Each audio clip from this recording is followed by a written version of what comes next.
I was never supposed to hear it. It was 2:14 a.m. when I walked back into the house, shoes silent on the hardwood floor. I'd forgotten my phone charger at home. Just one of those dumb, everyday things. I wasn't supposed to be there, but that charger saved my life. As I passed the cracked door to the guest room, my wife claimed she needed space lately, whatever that meant. I heard her voice. Soft, sharp, snake-like. Whispering. But not alone. I've planned it all. He'll be accidentally hit by a car, and the inheritance will come to me, she breathed, voice trembling like she was unwrapping a gift she'd waited months to open. I can't wait to sell his company. The insurance payout is ours. He's insured for $500,000. My body stopped moving. My lungs forgot how to breathe. Every hair on my skin stood up like a field of nails. And then she giggled. Giggled. Like this was some twisted rom-com she and her side boy were the stars of. I can't wait to see it happen, she whispered again. I could hear her smile through the wall. That was the moment something inside me shattered. Not broke, not cracked, shattered. No yelling. No drama. No storming in. Just silence. The kind of silence that only exists right before everything turns to ash. Her name's Jessica, by the way. Yeah, the same Jessica who wore white on our wedding day and cried when I read my vows. The same Jessica who used to call me her forever man. Turns out forever lasted 5 years and a $500,000 policy. And the guy? His name's Blake. Some personal trainer with a six-pack and a peanut-sized brain. I used to joke that she had him on Instagram just for fitness inspo. Yeah, right. Turns out he was inspiring her all right. Usually when I was out late grinding for the very company she now wanted to sell. I disappeared into the shadows that night. Left the charger. Left everything. Got in my car. Drove until I reached the overlook above the city. And I stared down at the lights, thinking about how easily she had erased me. Planned my funeral with the same mouth that once whispered I was her whole world. She wanted a hit and run. She wanted the money. She wanted to watch me die. And worst of all, she wanted to laugh with him after it happened. I didn't sleep that night. I didn't cry. I didn't scream. I opened a new tab, started making calls. Researching. Planning. Not for a funeral. For revenge. Because if she wanted to play cold, I was going to bring the *****ing Arctic. This isn't your typical story of heartbreak, man. This isn't about catching your girl cheating and crying into your whiskey. No, this is about being targeted by the one person you trusted most and choosing not to fall apart, but to watch the pieces fall exactly where you place them. And believe me, every single one of those pieces is going to slice. Because if Jessica thought she could fake a smile and forge a payout, then she forgot one thing. I built this empire. I made the rules. And now, I'm rewriting the ending. The next morning, Jessica came home humming. She wore that silky blue dress, the one I bought her for our anniversary dinner in Malibu. The same one she said made her feel like royalty. Now she was wearing it like armor, heels clicking across the floor as if nothing in the world was wrong. I sat at the kitchen counter, coffee in hand, pretending like my world hadn't imploded 7 hours ago. Oh, she blinked, clearly not expecting me there. You're up early. I smiled. Couldn't sleep. She walked over and kissed me. Lips cold. Soulless. I let it happen. I needed to see how far she'd take it. I was at Kara's last night, she said, pouring herself a glass of water like it wasn't the most transparent lie I'd ever heard. We stayed up watching that true crime documentary. Remember the one you fell asleep during? I nodded. Yeah, the one where the wife killed her husband? She froze just a second too long. A flinch. But it passed. That one. So twisted, right? Twisted. Yeah, no kidding. Why'd you wear that dress to Kara's? I asked casually. Thought that one was for special nights. She blinked again. Oh, she wanted to go out for drinks first. Just girls. Her lies were smoother than butter and twice as slick. The only problem? I knew everything. I had a tracker on her car now. Installed it myself at 4 a.m. when she was sleeping off her sins. And her trip to Kara's last night? It was a 2-hour stop at the Hampton in downtown. Room 307. Blake's truck in the lot. I even had a photo, could have been a movie poster, Trader Hearts, now showing. But I didn't show her anything yet. I wasn't ready. Revenge cooked best on a slow fire. Did Kara say anything interesting? I asked, sipping my coffee. Jessica chuckled. She's dating some guy who's, like, obsessed with her. It's cute, but kind of clingy. My blood boiled, but I smiled. Inside, I was cataloging every move. Every smirk. Every time her eyes darted left before she lied. She was acting like my life wasn't on the chopping block. Like she wasn't planning a car accident that would turn her into a $500,000 widow. The worst part? She was good at this. Real good. Like she'd done it before. Like I was just another project, another mark. But what she didn't know is that I had a mark of my own now. That afternoon, I paid a visit to my lawyer, Eli Morgan. Old friend. Trustworthy. Quiet. Need you to do something off the books, I told him. Estate stuff. Company shares. Quick. He raised an eyebrow.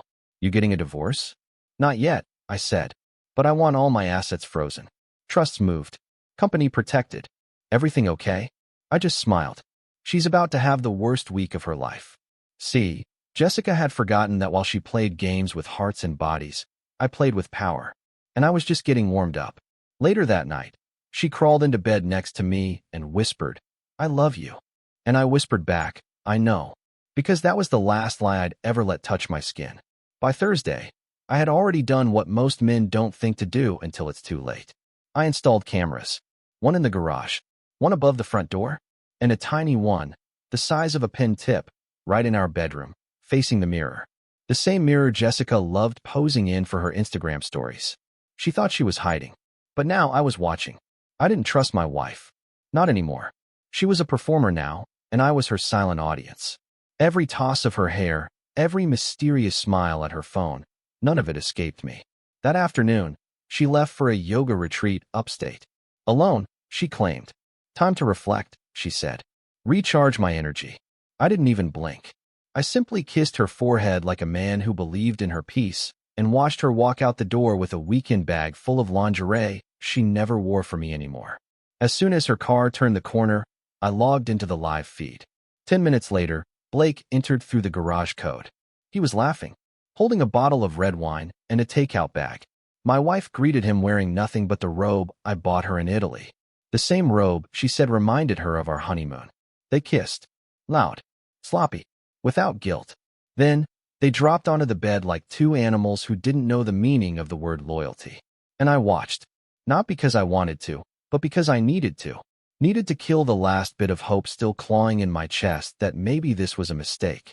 That maybe she could explain. She couldn't. She moaned his name. She laughed about how I still thought she did yoga. And then, between breaths, I heard her say it again. Soon, he'll be gone. He jogs every Saturday morning down the same road. It's all mapped out. Blake, we're so close. I paused the video. My hands shook. I had to bite the inside of my cheek to keep from screaming. She wasn't just planning. She was timing it. I thought I had weeks. Maybe months. But no. Saturday morning was 2 days away.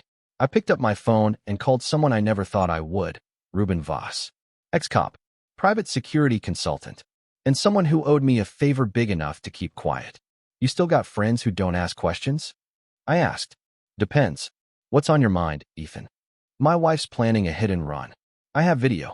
I need protection. But more than that, I need to set a trap. I want them to feel safe before the hammer drops. There was silence on the other end. Then a low whistle. Jesus, Ruben muttered. All right, I'm in.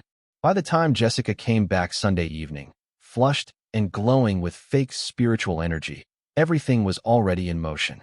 She walked through the door and said, You wouldn't believe how good it feels to disconnect. We should go together sometime. I nodded. Yeah, maybe we should. She kissed me. I kissed her back. But I was already gone. Just a shadow in her world now, watching from the corners. Calculating. That night, I watched the footage again. Every second burned into my mind. Her hands on him. Her voice. That goddamn smirk. But what she didn't know was that my Saturday run was about to become something much bigger. Because I wasn't going to be the one bleeding in the street. They were. Saturday came fast.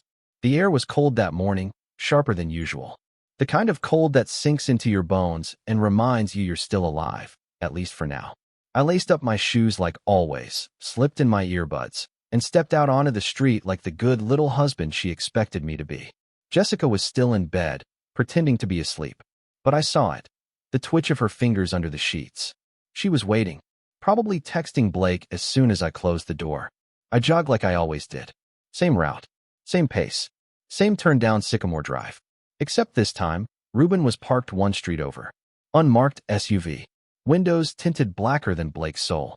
He was on the radio with two of his guys, both ex-military.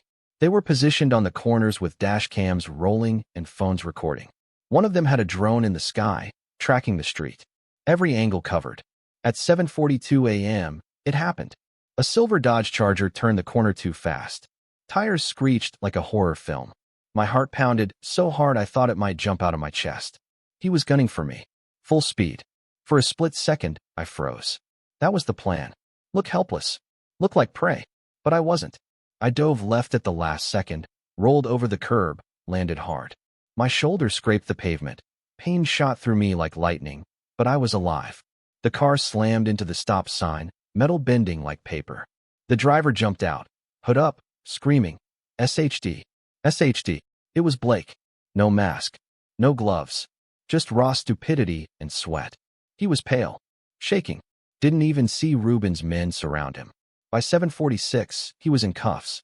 By 7:49, two officers, real ones, this time, were pulling up to take statements. I played it perfectly. Injured husband. Near miss. Traumatized but calm. Blake looked at me like I was a ghost. Like he couldn't understand why I wasn't dead. You should be, he started, but the cop shoved him into the back seat before he could finish. I sat on the curb, clutching my shoulder, breathing steady. Ruben walked over and handed me a cold bottle of water. You good? I nodded.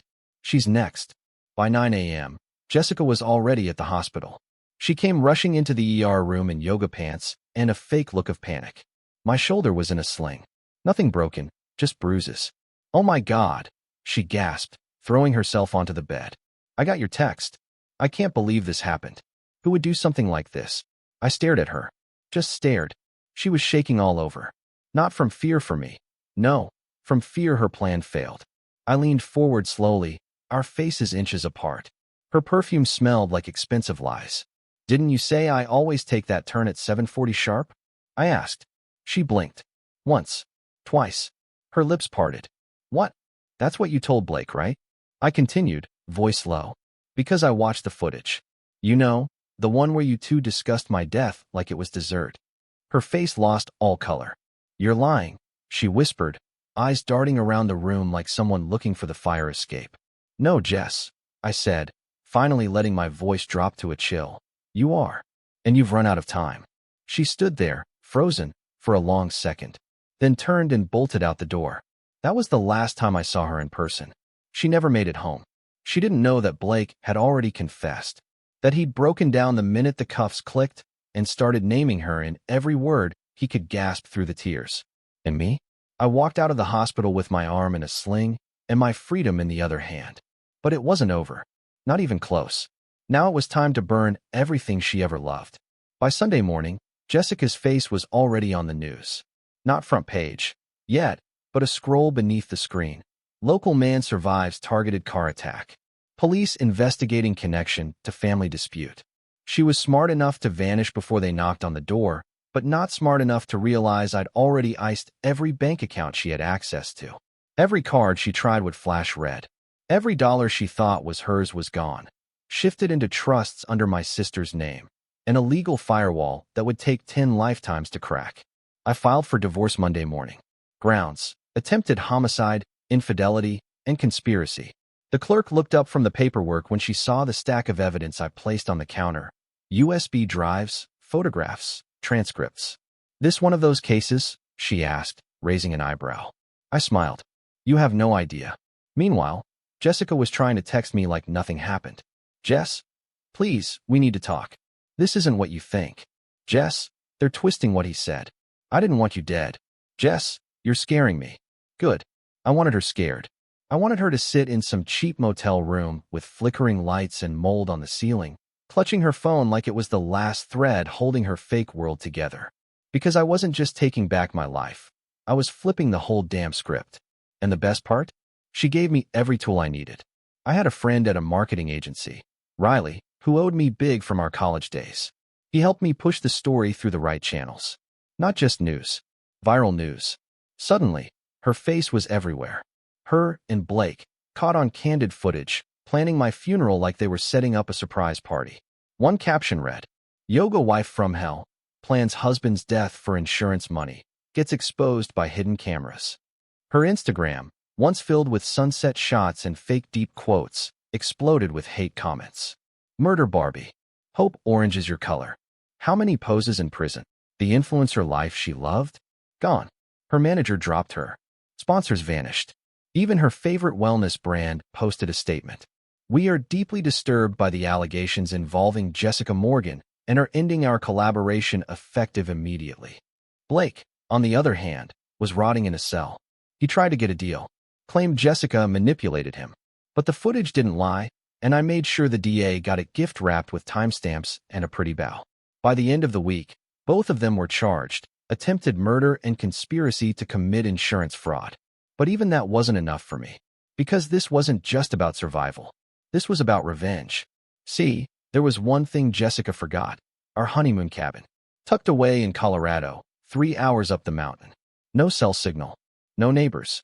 We'd spent 2 blissful weeks there once, planning our future.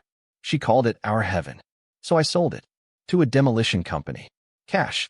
And the day they bulldozed it into dust, I sent her the video link. She watched it, because I tracked the IP. A minute later, she messaged me again. Jess, why are you doing this? You're not this person. I stared at the screen for a long moment before replying. Me, you're right. I wasn't. But you made me him. And then I blocked her. No more texts. No more begging. No more lies. I was done with the past. But not done with the story. Because the best part of revenge isn't the explosion. It's the silence after. Where your enemy sits in the rubble and realizes. You were never the victim. The courthouse was colder than I remembered. Not in temperature, in energy. It was packed. Reporters hovered near the steps like vultures in suits. Cameras pointed like weapons. I walked in wearing a black tailored suit, not because I wanted to impress, but because I wanted Jessica to choke on the sight of what she lost. And when I saw her, God help me, I almost laughed. She looked like a shell. Gone was the glamorous wife with fake lashes and designer heels. In her place stood a woman in a wrinkled gray sweater, minimal makeup, hair tied back like she was auditioning for Pity Me, the musical. A public defender clung to her side like a bad perfume. She didn't look at me at first, not until they called my name. Ethan Cole, please take the stand. I walked past her slowly, each step deliberate. She turned, just for a second, and her eyes locked on mine. There it was, fear. Not guilt. Not sadness. Just raw, sick fear. Good. I took the stand, swore in, and began the story I never thought I'd have to tell. How I met her. How I loved her. How I built everything we had, brick by brick, while she was building a script for my death. I described the night I overheard her whispering to Blake. The tone of her voice. The excitement. The words that made my blood freeze. I've planned it all. He'll be accidentally hit by a car, and the inheritance will come to me. I can't wait to see it happen. The court was silent. No one moved. Then I told them about the footage. About the cameras. About the failed hit and run. And how, even after nearly being killed, I didn't react with violence, but with precision. With evidence. With justice. Her lawyer tried to object. Claimed it was hearsay and manipulated. But the judge had already seen the footage. So had the jury. They weren't just hearing the truth. They were watching it. Blake was brought in later that afternoon, in handcuffs, still wearing that confused puppy dog expression like someone who'd just learned the world wasn't fair. He pled guilty on the spot. Said it was Jessica's idea. Claimed she promised him a life in Mexico with my money and my company. Jessica's defense? Temporary insanity. She blamed hormones. Stress. Claimed she never really meant it. When they played the video of her laughing in lingerie, telling Blake she wanted to watch it happen, her lawyer buried his face in his hands. The jury didn't even flinch. The trial didn't last long. The evidence was ironclad. The betrayal? Too detailed. Too gleeful. This wasn't a moment of weakness. It was a full-blown plot. Jessica was convicted of conspiracy to commit murder, attempted fraud, and aiding attempted homicide. Blake got 10 years. Jessica got 25. No parole for the first 15. The moment the judge read the sentence, she turned to me, eyes wide. Not with apology. Not with regret. Just pure, bitter panic. As the bailiff cuffed her, she screamed, I loved you, Ethan. You made me do this. I stood up, buttoned my jacket, and looked her dead in the eye. No, Jess, I said calmly. You just finally showed me who you really were. She fought the cuffs, crying out as they dragged her away. Reporters swarmed. Flashbulbs exploded, and I walked out of that courtroom free, not just from her, but from everything she infected in my life. It was over. The war, the waiting, the quiet rage. But freedom's funny. It never really feels like you expect. Because sometimes, when you burn the bridge, you still smell the smoke for weeks after. A month after the verdict, the world quieted down. The news cycle moved on. Jessica's mugshot was buried under fresher scandals. Blake's name disappeared from Twitter hashtags. Even the courthouse reporters, once rabid for details, found new meat to chew. But me? I was just standing in the middle of the wreckage, finally breathing. Freedom didn't come with applause or champagne. It came with silence. Empty drawers. A closet half full. Wedding photos boxed up in the garage. There were days I'd walk into the kitchen expecting her to be there. Not because I missed her. Hell no. But because habits are louder than memories. She'd been in every part of my life like mold between tiles. And even now, with the rot removed, the cracks remained. People asked if I was okay. I'd say, yeah, better every day. What I meant was, I'm still learning how to wake up without anger in my throat. The company? It bounced back. Once the drama faded, clients returned, impressed by how I handled it all. Some even respected me more. Said I was calm under fire. They didn't know I spent most nights staring at the ceiling, replaying everything like a cursed movie reel. And my friends? Half of them disappeared during the storm, scared to take sides. But the real ones, like Tyler and Riley, stayed. They showed up, helped me clean out the house, took me to dinner, never asked how I felt, just sat with me in the silence. One evening, I found myself back at the beach where Jessica and I had taken our engagement photos. It was almost funny. Same waves, same air. Different man. I stood there with my hands in my jacket pockets, watching the sunset bleed across the sky, and I thought about the version of me who used to believe in vows. In forever. In soft mornings and shared toothbrushes. That guy was dead. And honestly, good. He needed to die so I could be reborn. The next morning, I finally did it. Walked into our bedroom, my bedroom now, and opened the drawer she never let me touch. I pulled out every letter she'd written, every card she forced sentiment into. I tossed them all in a bin, poured lighter fluid, lit a match, watched her words turn to ash. But I kept one thing. A photo. Not of us. Just her. Standing on a balcony in Greece, looking smug and untouchable. I framed it, placed it on the garage wall, and scribbled 3 words across the glass in red marker. You failed, sweetheart. Because that's what she needed to remember. She didn't just lose the money, or the company, or her freedom. She lost the war. And me? I didn't just survive. I won. Not by reacting with rage, or fists, or tears, but by outsmarting her at her own game. By being colder than she ever imagined I could be. I got messages from strangers, men going through divorces, betrayals, breakdowns. They asked me how I did it, how I didn't fall apart, how I turned the knife back on the one who twisted it first. And I told them the same thing every time. You don't heal by holding back. You heal by facing the fire, walking through it, and letting it turn you into something no one can ever burn again. Jessica's prison sentence made the headlines for a day. My peace. That's permanent. But this story still had one chapter left. Because I wasn't done. Not until I said everything that needed to be said. They say time heals everything. That's a lie. Time doesn't heal. It just makes the edges dull enough so you stop bleeding every time a memory cuts you. But the scars? They stay. And I wear mine like armor now. It's been 6 months since the trial. Jessica's been rotting in prison for 183 days. And me? I've rebuilt everything she tried to destroy. Only better. But if you're reading this because you're going through something like I did, if you're staring at a face you once trusted and wondering why it suddenly looks like a stranger's, let me give you something real. Here's what I learned from the woman who looked me in the eye and said, I love you, while planning my funeral behind my back. 1. If your gut whispers, listen. There were signs. Way before the cameras. Way before Blake. The long showers. The fake yoga classes. The moments where she flinched when I touched her. I saw it all and chose to believe her over myself. Never do that. When something inside you feels off, it's because something is. 2. Love doesn't justify betrayal. Jessica used to cry and say things like, you don't understand what it's like to feel empty. She blamed the affair on how emotionally unavailable I became while running the company. That's not love. That's manipulation with mascara and perfume. Real love confronts pain. It doesn't kill the person beside you to escape it. 3. You are not weak for being hurt. I won't lie. I had days where I couldn't breathe, where the betrayal sat in my chest like a weight I couldn't lift. I hated myself for not seeing it sooner, for loving her at all. But that pain, that's human. What's weak is pretending you're okay when you're falling apart. What's strong is surviving it. 4. Revenge isn't violence. It's becoming untouchable.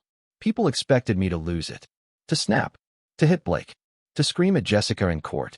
But I didn't, because the real revenge wasn't a punch. It was turning their plot into their prison. It was showing the world who they truly were, and making sure they could never rewrite the story. It was walking away with my dignity when they expected a breakdown. 5. You'll love again, but smarter. I haven't dated since everything went down. Not because I'm bitter, but because I'm clear.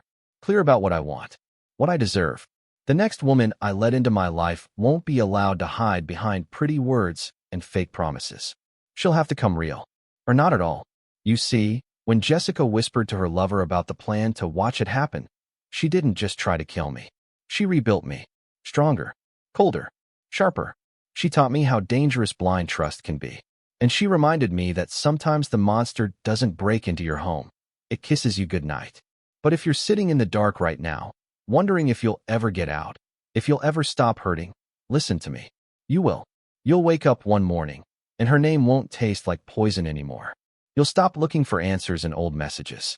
You'll look in the mirror and recognize the man staring back. And one day, you'll smile. Not because she's gone, but because you're still here. Alive, strong, and finally, free.